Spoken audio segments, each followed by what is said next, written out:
This is a Building Resilience podcast, episode 194, The Art of Doing Nothing. Welcome to Building Resilience, a podcast where theory, practical strategies, and inspiring stories show you how to unlock your best life. I'm your host, Leah Davidson. As a certified life coach, speech-language pathologist, and nervous system resilience expert, it is my mission to teach you how to be more resilient to life's adversities. I will show you how to manage your mind, befriend your nervous system, process your emotions, and even eliminate stress. It's time to do more than just survive. It's time to thrive. Let's get started.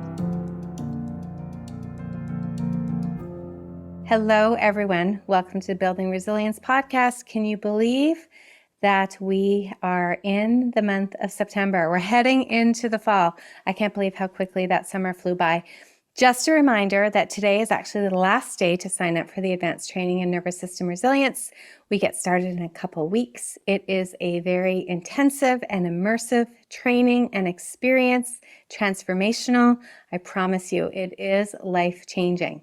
So sign up for that if you're inclined. If you have any questions, please reach out. And let's move on to today's topic. Are you a Seinfeld fan? Now, if you are like me, perhaps years ago, you set aside your Thursday night. You watched Friends, 8:30, and then Seinfeld at 9. I was in Eastern time zone. That was me. We often got together with other friends. It was also very common for Seinfeld lines and examples to just show up in everyday conversations. And what I find funny is still to this day, it happens. I hear my kids referencing certain Seinfeld episodes. I use Seinfeld episodes in my trainings and teachings. So there is a scene with Elaine and her then boyfriend, Putty.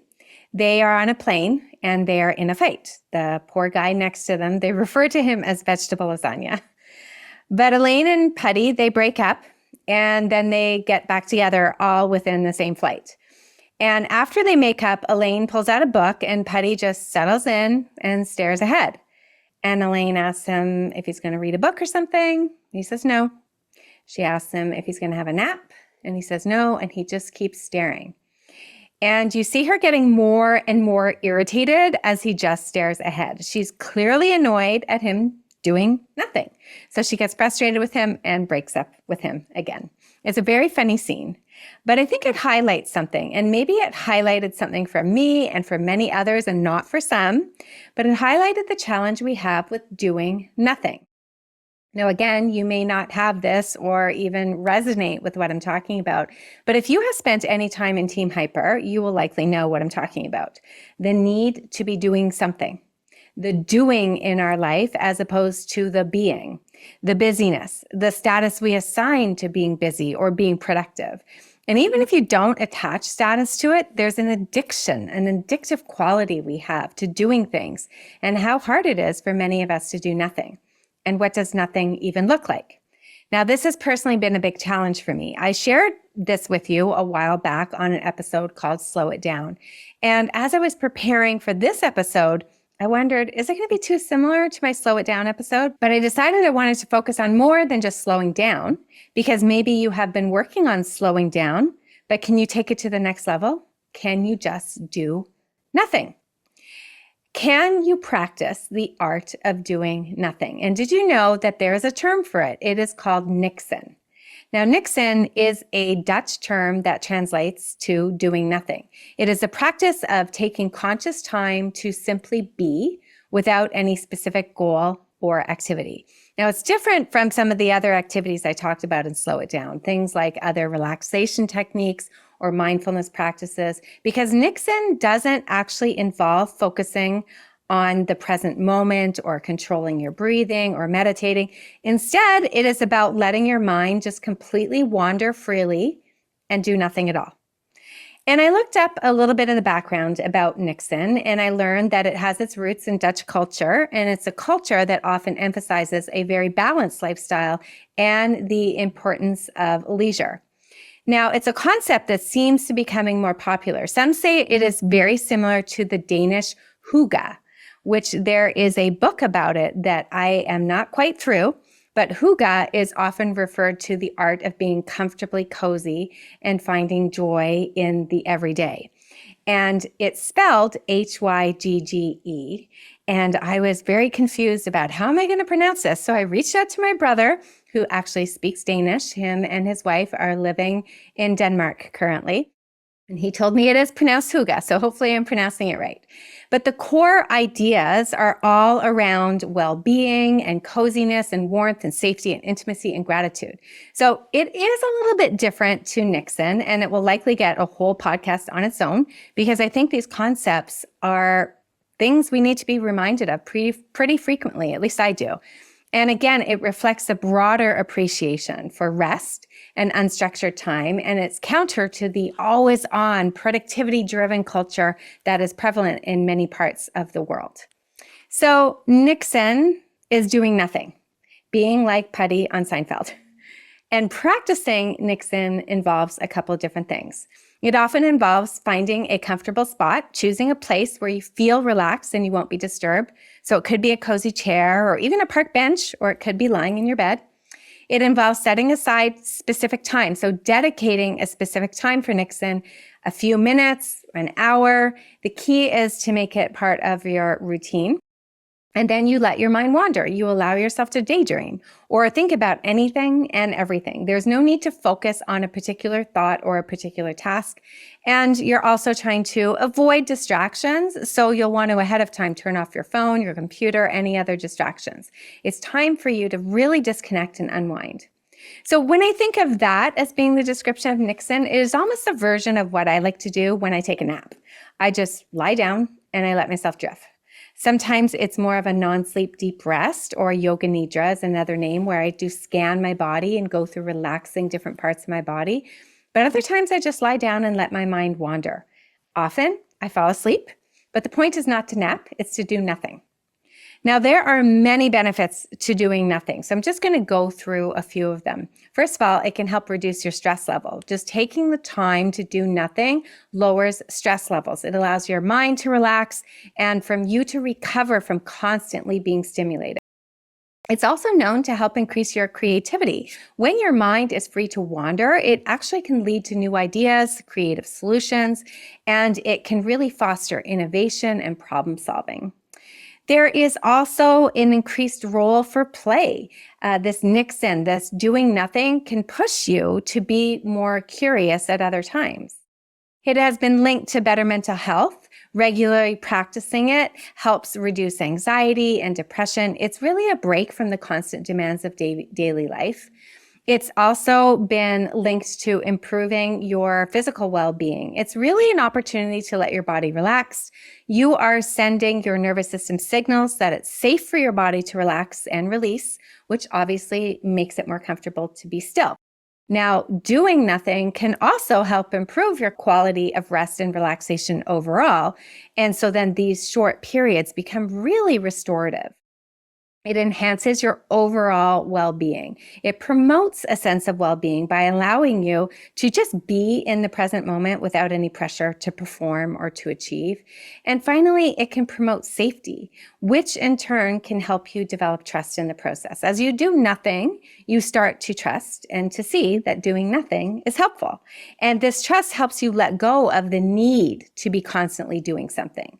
And then you can be more vulnerable. Feeling safe creates a space where you can be more vulnerable with yourself, acknowledging to yourself it's okay to take breaks and not always be productive. So there's a lot of good in doing nothing. Really, we can even think of rest or doing nothing as the fuel for everything else that we're going to do. Now, what I encountered myself and what I have coached clients on previously is it seems straightforward enough to do nothing, but it can be hard to get started. I think if you're used to being constantly on, there is no off switch you can just flip. And if you do try to flip a switch, it can be very uncomfortable. Now, I know I've shared this before, but my husband is pretty good at niksen. I've shared that he does his meditative activity of listening to music every night, which is not quite niksen, but it's close enough in my books. He will just do nothing. He will sit out on the porch and I'll say to him, "What are you doing?" And he'll say, "I'm just sitting here." And truthfully, at first, it made me very annoyed. Like, what do you mean you're just sitting there doing nothing? I have a million things that I can give you to do, so stop wasting time. But I know I'm not alone in this, having those thoughts. How many times do we look at people doing nothing and think that they're not productive or are wasting time? Or maybe we're doing nothing and we think we have to pretend to be busy. Now, I do believe there's a happy medium, but sometimes the first thing we need to do, and certainly what I needed to do, is to reframe my perspective on doing nothing and reframe my perspective in general on rest. Rest is not a luxury. It is a necessity for our overall health and well-being. And you can think of it, if you need to think of it this way, as being productive in its own way, because it allows your body and mind to heal and rejuvenate. So for me, coming from Team Hyper, it was initially helpful to think I'm not doing nothing, but to actually think that rest is actively being productive for my well-being. It's kind of like I had to trick my brain into seeing it through a productivity lens, and even reframing it so I would not feel guilty, recognizing that taking time off and resting is an act of self-compassion and self-care. It's not about being unproductive, but it's about respecting your body's needs.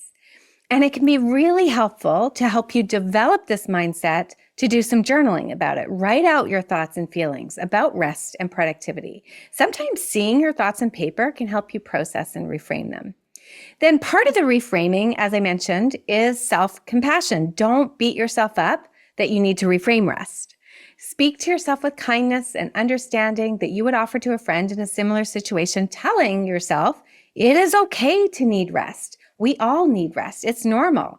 And that's part of that common humanity. Of course you need it. And of course it can feel hard and you can feel guilty if you're used to being in Team Hyper.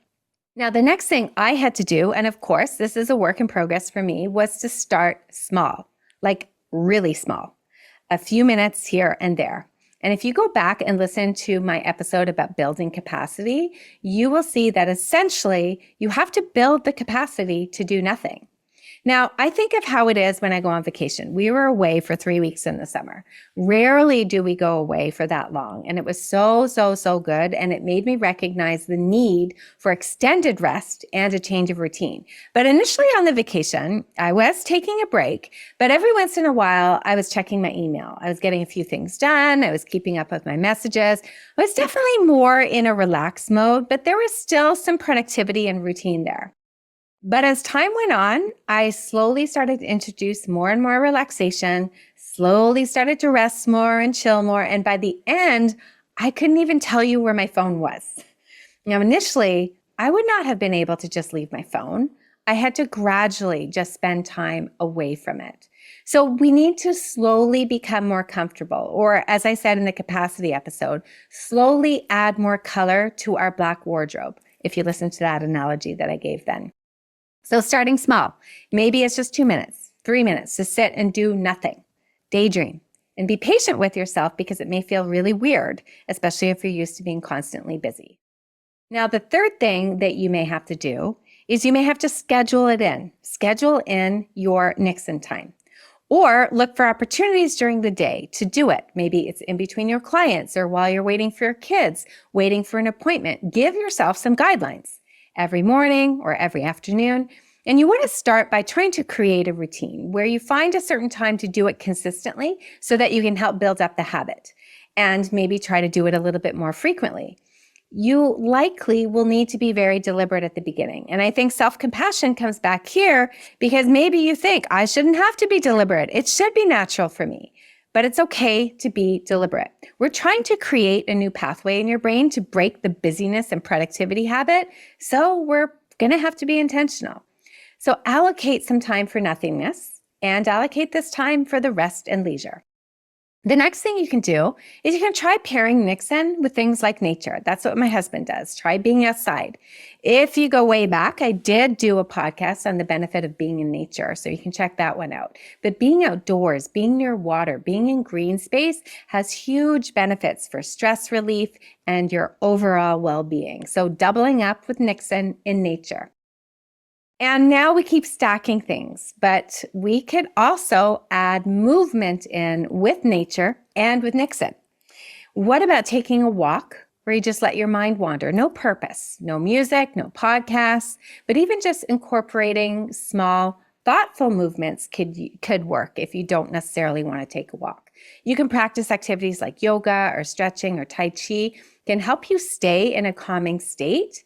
And these are practices that can help you become more comfortable with being still and being present. You can also use mindfulness and meditative exercise to help you practice just being with stillness. Remember, we're just trying to add a little bit of color to your wardrobe. So while it's not truly doing nothing, it is moving towards doing nothing. Now, the sixth thing you can consider, again, not quite doing nothing. We're just trying to dip our toe in it, but doing things for the sake of doing nothing. So creative activities and hobbies. This is where like reading for pleasure, writing for pleasure, playing music, listening to music, painting, puzzles. So it's engaging in activities for the pure leisure of it. There's no purpose. There's no ulterior motive. You're doing it for fun. For example, I love to read and I love to read for learning. At any given moment, I have multiple books on the go, and while I do enjoy them, and I do find that they're entertaining and really a source of leisure for me, I am learning. And there's nothing wrong with learning, but then there's a different kind of reading, the reading for the sheer pleasure. And I also love a good beach read. I love just reading some fiction for the sheer pleasure of reading.